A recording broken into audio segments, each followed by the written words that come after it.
Well, before the famous pushrod engines of the 1950s, Ford and Chevy were doing two completely different things.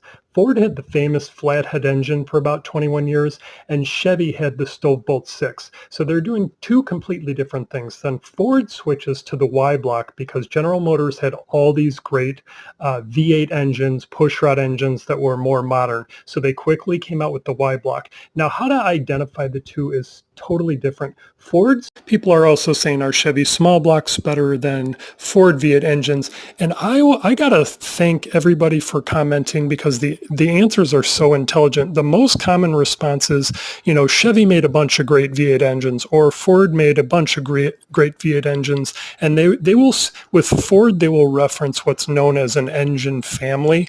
Like, for example, like the Windsor small block is popular or the Cleveland engines. And I would say when you're talking about a Ford Thunderbird, more specifically, they will talk about the Ford Edsel engine. Seems to be the 390 when people were first buying these Thunderbirds in the early 1960s, late 50s. The FE is sort of the bread and butter engine that everybody references, where Chevy, you really talk about the block.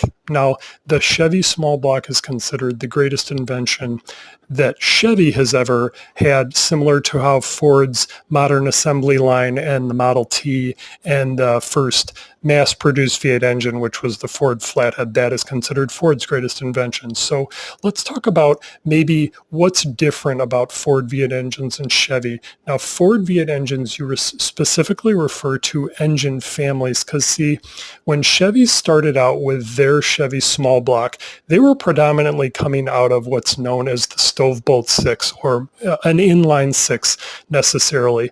And when Chevy brands started going towards pushrod engines, Ford had to quickly come up with their own pushrod engine and drop the flathead, which was called the Y block.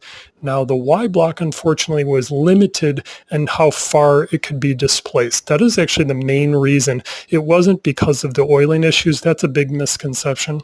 It was the displacement was very limited. So the FE engines became the immediate replacement for the Y block engines, and the Mercury Edsel Lincoln engines were the big block version of those. But then to give sort of a more affordable mainstream alternative to Chevy's small block, Ford came out with the Windsor V8, which is known as the Windsor small block, or just the Windsor V8 is a more common term. Now, then what happened is they sort of transitioned to what's known as the Cleveland engines, which the small block versions were based on the 335